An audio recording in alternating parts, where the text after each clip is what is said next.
आज हम स्वागत करते हैं हमारे साथ पूर्व सांसद, पूर्व एडमिनिस्ट्रेटर और करंटली चांसलर एचआरआईटी यूनिवर्सिटी गाजियाबाद के डॉक्टर अनिल अग्रवाल जी।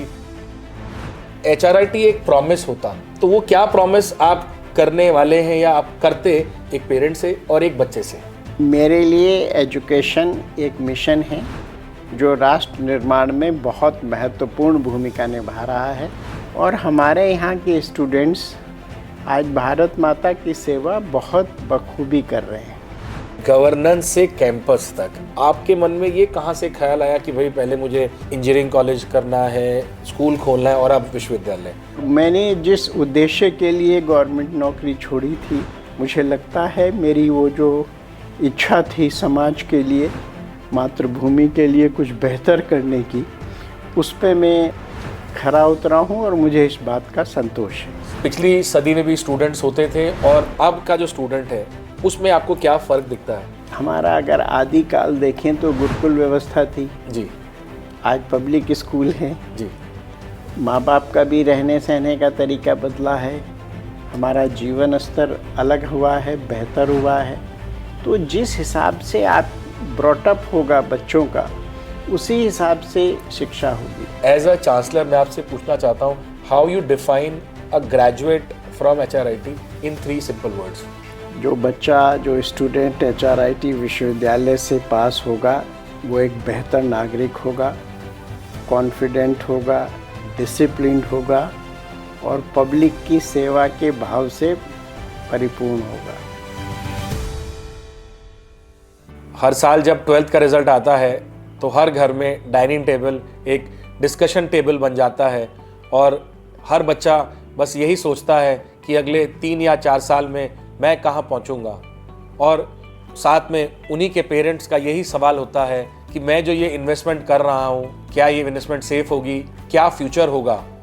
तो आज हम बात करेंगे एक स्टूडेंट और एक पेरेंट के इन्हीं कन्फ्यूजन पे कि आने वाला वक्त जो हर साल ये कन्फ्यूजन लेके आता है। मैं हूँ मोहित शर्मा, आपका होस्ट, और आज हम स्वागत करते हैं हमारे साथ पूर्व सांसद, पूर्व एडमिनिस्ट्रेटर और करंटली चांसलर एचआरआईटी यूनिवर्सिटी गाजियाबाद के डॉक्टर अनिल अग्रवाल जी। सर, आपका बहुत बहुत स्वागत है हमारे इस पॉडकास्ट में। धन्यवाद। और मैं आपसे ज़्यादा समय नहीं लूँगा, सिर्फ आपसे कुछ प्रश्न जरूर पूछूंगा जो एक अभिभावक और एक बच्चों के मन में होते हैं।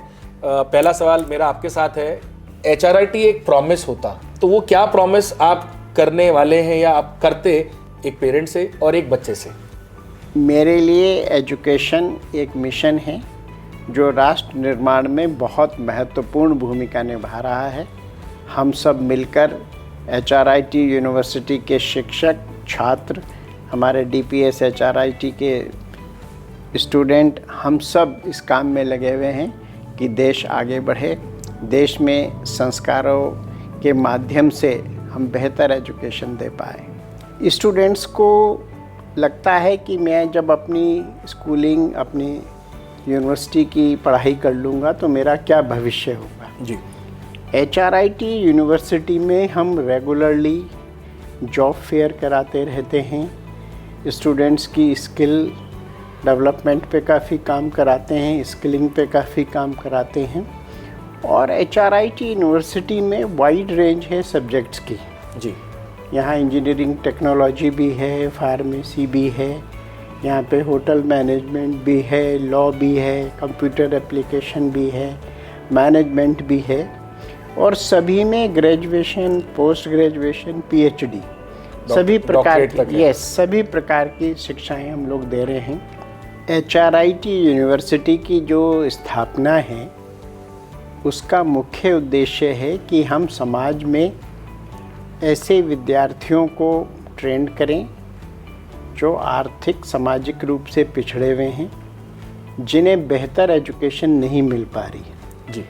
एचआरआईटी में, एचआरआईटी ग्रुप में नर्सरी से लेके पीएचडी तक की शिक्षा दी जा रही है और हमारे यहाँ के स्टूडेंट्स आज भारत माता की सेवा बहुत बखूबी कर रहे हैं। और सबसे महत्वपूर्ण बात यह है, हम लोग प्रैक्टिकल नॉलेज पर ज़्यादा फोकस कर रहे हैं। जी। अभी हमने अपनी माइक्रोबायोलॉजी में बहुत अच्छा काम किया है, फॉरेंसिक में काम कर रहे हैं, फिजियोथेरेपी में स्टूडेंट्स बहुत अच्छा कर रहे हैं और सभी क्षेत्रों में जो स्टूडेंट्स हैं वो जहाँ क्लासरूम टीचिंग कर रहे हैं, गांव में जाके स्टूडेंट्स जो हैं वो जनता की भी सेवा कर रहे हैं, उन्हें अवेयर कर रहे हैं। जैसे हम लोग लॉ कैंप लगा रहे हैं, लोगों को शिक्षा दे रहे हैं। हम लोग जो हमारे बायो ग्रुप के स्टूडेंट्स हैं वो जाके बता रहे हैं कि कैसे कैसे आपको अपने जीवन की दिनचर्या रखनी चाहिए जी। तो ये पेरेंट्स के लिए भी एक सुखद अनुभव है कि उनके जो बच्चे हैं वो स्कूल और डिग्री टीचिंग के बाद अच्छा जॉब पा रहे हैं। यहाँ बहुत अच्छे संस्कार हम लोग दे रहे हैं। डिसिप्लिन के लिए यहाँ पे जहाँ अपना पूरा प्रोक्टोरियल बोर्ड है, एनसीसी भी HRIT यूनिवर्सिटी में हम लोग उसके माध्यम से भी बच्चों को डिसिप्लिन में रहना सिखा रहे हैं। हमारे यहाँ के स्टूडेंट्स आज आर्मी में हैं, एयरफोर्स में हैं, डिफरेंट जगह पे हैं और प्राइवेट में भी बहुत अच्छा काम कर रहे हैं। हमारे एक अभी स्टूडेंट ने, अभिमन्यु नामदेव जी, उसने बहुत अच्छा एक ऐप डेवलप किया जो महिलाओं की मातृशक्ति की सुरक्षा के लिए बहुत महत्वपूर्ण है।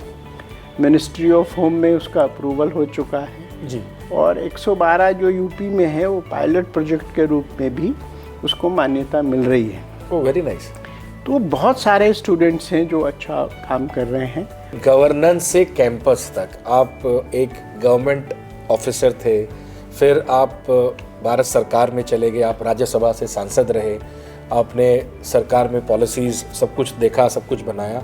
तो आपके मन में ये कहाँ से ख्याल आया कि भाई पहले मुझे इंजीनियरिंग कॉलेज करना है, स्कूल खोलना है और अब विश्वविद्यालय? देखिए, जब आप गवर्नमेंट सर्विस में होते हैं तो आपका लिमिटेड स्कोप होता है to serve the nation, to serve the people. Of course you serve the people जी, बट एक लिमिटेड है। एजुकेशन एक ऐसा फील्ड है जहाँ पब्लिक एट लार्ज को आप सर्व कर पाते हैं। जी, आज भारत में अगर अच्छे विश्वविद्यालय आ रहे हैं और उन विश्वविद्यालयों की वजह से यहाँ पे इकोनॉमी बढ़ रही है, जी, लोगों का स्टैंडर्ड ऑफ लिविंग बढ़ रहा है, बेहतर जीडीपी हो रही है। आज भारत की जो इकोनॉमी है विश्व में चौथे नंबर पे है। जी, आज हम डिफेंस जैसे सेक्टर में बहुत बड़ा एक्सपोर्ट कर रहे हैं। युवाओं को बहुत बढ़िया अवसर मिल रहे हैं। हम लोग स्टार्टअप के माध्यम से यूनिकॉर्न बन रहे हैं जी, और बहुत अच्छा देश की सेवा कर पा रहे हैं।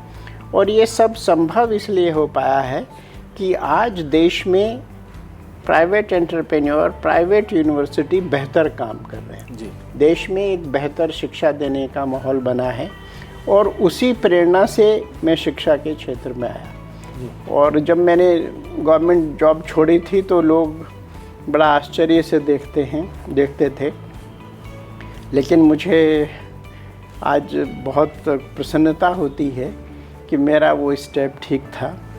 उसके बाद मैं राज्यसभा में रहा। जी, वो एक डिफरेंट एक्सपीरियंस है, वहाँ आप और ज़्यादा देश की सेवा कर पाते हैं। अब जैसे मैं आपको एग्जांपल बताता हूँ, जब न्यू एजुकेशन पॉलिसी आ रही थी जी, तो मैं उस कमेटी का मेंबर था। तो भारत में आने वाले समय में कैसी शिक्षा हो, उसमें बहुत महत्वपूर्ण मेरा योगदान रहा। और अगर मैं शिक्षा के क्षेत्र से नहीं जुड़ा हुआ होता तो शायद मेरे इनपुट्स उतने अच्छे नहीं होते, क्योंकि मुझको प्रैक्टिकल एक्सपीरियंस था, छात्रों से मिलना होता था, शिक्षकों से मिलना होता था, junior school, primary school, higher education, सभी के टीचर स्टूडेंट से मेरा इंटरेक्शन रहा। और जो न्यू एजुकेशन पॉलिसी आई उसने देश की जो इकोनॉमी है और देश की शिक्षा पद्धति है उसमें बहुत बड़ा परिवर्तन किया है। आज देश का युवा नौकरी देने वाला बन रहा है, नौकरी मांगने वाला नहीं। भारत पहले बीपीओ नेशन था, दुनिया का कॉल सेंटर थे, हम लोग सस्ता होता था, पर फ्रॉम अ बीपीओ नेशन से अब हम लोग एक प्रोडक्ट नेशन बन रहे हैं। और भारतवर्ष के जितने भी प्रोडक्ट्स मैंने खुद भी देखे हैं, विदेशों में, अमेरिका में देखे हैं, दुबई में देखे हैं, तो अब इंडिया, आप जो बात कर रहे हैं कि 10 साल में जो चेंज आया वो बहुत बड़ा चेंज है। आज ब्रह्मोस मिसाइल का दुनिया में डंका है। जी आज हिंदुस्तान में हम लोगों ने हेलीकॉप्टर बनाना शुरू कर दिया, जी तेजस हवाई जहाज फाइटर प्लेन बनाने शुरू कर दिए, वंदे भारत नमो भारत ट्रेन्स अभी आपकी स्लीपर भी चालू हो गई है जी, अभी कुछ दिन पहले। बिल्कुल बिल्कुल बिल्कुल। और जहां आप बैठे हैं आपके सामने रैपिड मेट्रो चल रही है दिल्ली तो से। आपका सर यूएसपी आपके तो बिल्कुल गेट के बाहर में, मतलब किसी को कहीं भी आना हो, चाहे पश्चिमी उत्तर प्रदेश से आना हो चाहे दिल्ली से आना हो, आपको तो बिल्कुल गेट पे स्टेशन है। रैपिड मेट्रो शुरू हो गई है। आज हिंदुस्तान में मेडिकल कॉलेज की संख्या, यूनिवर्सिटीज़ की संख्या बहुत तेज़ी से बढ़ी है। आज इंफ्रास्ट्रक्चर पे जो काम हो रहा है वो बताने की ज़रूरत नहीं, जनता महसूस कर रही है। गरीब लोगों के लिए अनाज मुफ्त मिल रहा है, आयुष्मान कार्ड के माध्यम से लोगों को स्वास्थ्य की चिंता सरकार कर रही है। और ये सब क्यों हो पा रहा है? क्योंकि सरकार के पास रेवेन्यू आ रहा है। जी, रेवेन्यू कहाँ से आ रहा है? जो हम लोग बेहतर व्यापार कर रहे हैं, बेहतर हम लोग अपनी जो शिक्षा पद्धति है उस पर काम कर रहे हैं। जीएसटी का रिकॉर्ड कलेक्शन हो रहा है। एग्जैक्टली मुझे कहने की ज़रूरत नहीं पड़ रही, आप सब समझ रहे हैं। इनकम टैक्स हाईएस्ट हो रहा है जी।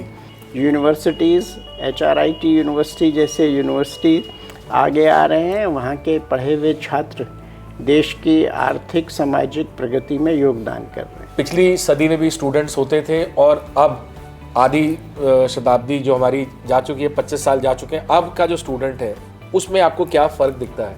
शिक्षा एक माध्यम है बेहतर नॉलेज गेन करने का और उस नॉलेज का समाज में और पब्लिक एट लार्ज के लिए उपयोग करने का। जी, उसके तरीके बदल सकते हैं, पद्धति बदल सकती हैं, लेकिन जो बेसिक एम है वो उस समय भी वही था, आज भी वही है। सर स्टूडेंट्स में कितना फ़र्क आया? पहले के स्टूडेंट जो आज के स्टूडेंट में, मेरा वो आपसे है। नहीं, देखिए हमारा अगर आदिकाल देखें तो गुरुकुल व्यवस्था थी, जी, आज पब्लिक स्कूल है। जी, माँ बाप का भी रहने सहने का तरीका बदला है, हमारा जीवन स्तर अलग हुआ है, बेहतर हुआ है। तो जिस हिसाब से आप ब्रॉटअप होगा बच्चों का, उसी हिसाब से शिक्षा होगी। परिवेश के अनुसार वो चीज़ें बदल जाती हैं। एग्जैक्टली। सर एजुकेशन बहुत कॉम्पिटिटिव स्पेस है, रैंकिंग्स की बात होती है, NIRF और आपकी वर्ल्ड रैंकिंग्स, नंबर्स हैं, प्लेसमेंट्स हैं। तो आज के टाइम में कितना टफ है एक यूनिवर्सिटी होना और उसको उस राष्ट्रीय स्तर पर परफॉर्म कराना, उसे राष्ट्रीय स्तर की किसी और संस्थान के साथ में compete करना, क्या ये ज़रूरी है या आपको अपना एक लगता है कि मेरा अपना एक मुकाम है? देखिए, सबका अपना अपना मुकाम होता है। HRIT यूनिवर्सिटी में हम लोग कोशिश ये करते हैं कि छात्रों को अच्छे संस्कार दिए जाएं, उनमें डिसिप्लिन हो और जो नए नए इन्वेंशंस हैं, नवाचार हैं जी, उससे उनको अवगत कराया जाए, उनको प्रैक्टिकल नॉलेज दी जाए। और मुझे लगता है जब आप जो हमारी नई एजुकेशन पॉलिसी आई है उसके तहत स्टूडेंट्स को पढ़ाते हैं, आपकी इंटेंशन ठीक है तो कोई कारण नहीं आप किसी भी रैंकिंग में compete ना कर पाएँ। HRIT यूनिवर्सिटी 5 साल बाद रैंकिंग के लिए जाएगी, क्योंकि अभी तो हमारी 1.5 ईयर की जर्नी है। जी, उससे पहले हम लोग 2005 से डिफरेंट कॉलेजेस के माध्यम से शिक्षा दे रहे थे। उस समय भी HRIT के स्टूडेंट बहुत बेहतर कर रहे थे। अब और हमें ऑटोनॉमी मिली है, हम और बेहतर करेंगे और कोई भी रैंकिंग हमारे लिए अचीव करना मुश्किल नहीं होगा, क्योंकि हमारा उद्देश्य क्लियर है। रैंकिंग तो केवल आपकी सफलता को नापने का एक पैमाना है जी, और उस पर हम लोग खरे उतरेंगे। सर आपको एक स्वतंत्रता मिल जाती है जब आप विश्वविद्यालय बन जाते हैं, तो क्या इसके दो पहलू हैं? एक तो ये हो सकता है कि भाई जो पुराना कोर्स चला रहा है वही कंटिन्यू किया जाए, अब ऑटोनोमस हो गए हैं तो आपके पास ये फ्रीडम है कि जो रेलेवेंट चीज़ें चल रही हैं आज इंडस्ट्री में उनको इनकलकेट किया जाए तुरंत और फास्ट एग्जीक्यूट किया जाए। क्या ये सही है? ये आपका बहुत ही महत्वपूर्ण प्रश्न है। अगर यूनिवर्सिटी बनने के बाद भी हम पुराने ही ढर्रे पे चलते रहें तो मुझे लगता है यूनिवर्सिटी बनने का कोई फ़ायदा नहीं। जी, मैं वही पूछा। आज जो इंडस्ट्री डिमांड है उसको हम लोग ध्यान में रखते हैं।